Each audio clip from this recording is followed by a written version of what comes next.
Karen? Okay. Good morning, folks. We're here at the morning before SA Madness with Mike Lynch. A lot of hype going around, and Mike is one of the front runners with his recent performance. Can you tell us a little bit about your expectations?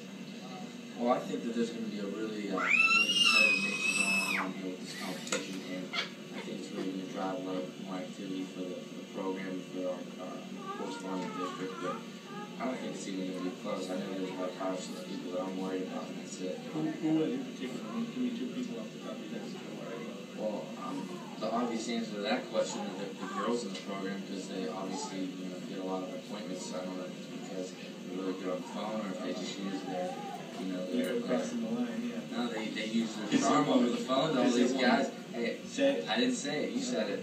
But yeah, as far as everybody else, I'm not really too concerned. And if I had to pick a guy to be worried about, it would have to be Mr. Brooks here. Thank you.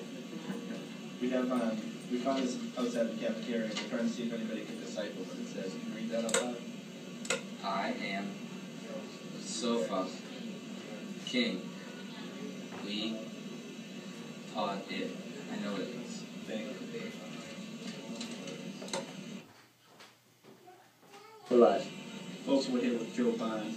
Just a quick recap. We were with Mike Lynch earlier and claimed that the only reason that the woman to get an appointment is because, in fact, they're a woman. What do you think about that, Joe? Wow. I believe in one sexuality. It has nothing to do with lead generation.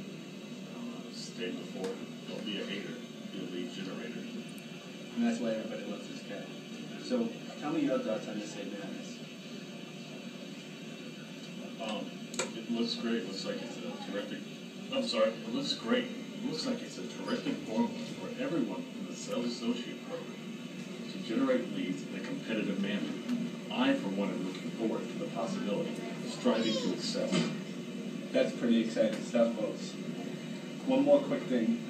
We found this outside the cafeteria, and we're trying to get people to read it and decipher. Can you read this out loud and tell us what it says? I'm a sofa king. We tied did. Thank you. That's Joe Bonds, folks, and he said it the best. Now, Folks, we have Keith Moran here to talk a little bit about SA Madness.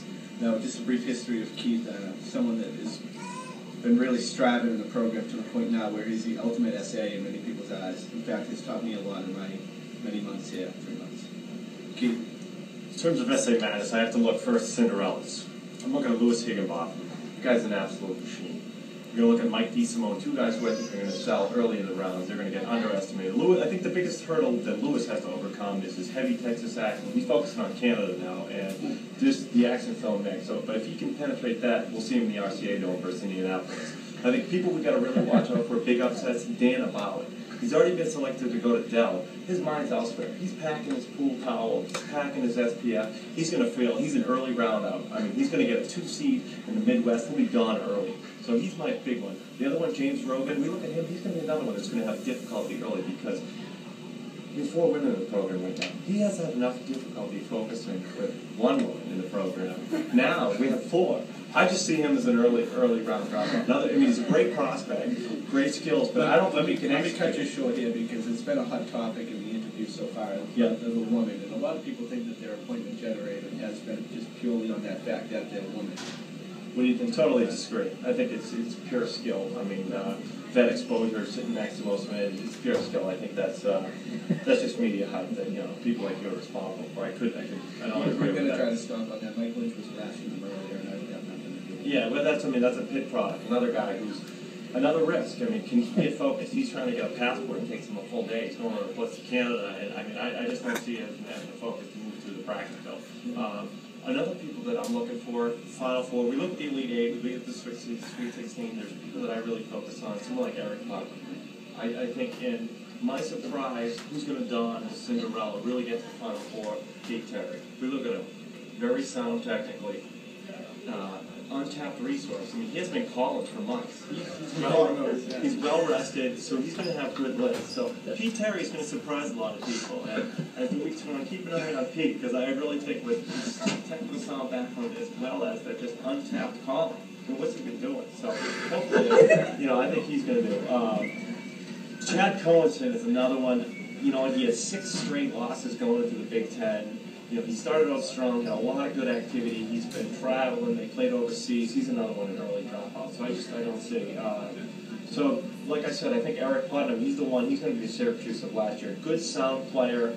I think if he can focus, and I think the Midwest bracket is pretty weak too. So we're going to have to look to him for success. A question that's on everybody's mind, and I might as well clear this up early. Why aren't the team leaders participating? I asked the same question. I asked the same question, but I think logistically, there's too much of another role that's been shifted. And that's, the NCAA tournament reviewed that. They did it. They put Brian Raposa was on probation last year, and there was a lot of controversy around that.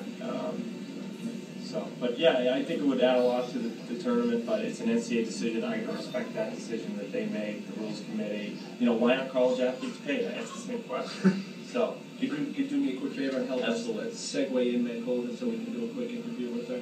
Meg, if you could step on over. yeah, absolutely. All right, I'm all done. Sure, you want to ask questions for Meg? No, I'm good. Okay. I gotta go. Just, you can help us clear up. Keith was going to be the one to say that. Just read that out loud because we're trying to figure out what this has to do with SA Madness. Quickly out loud. I am a sofa king. We taught it. Okay, that's enough from them. SA Madness.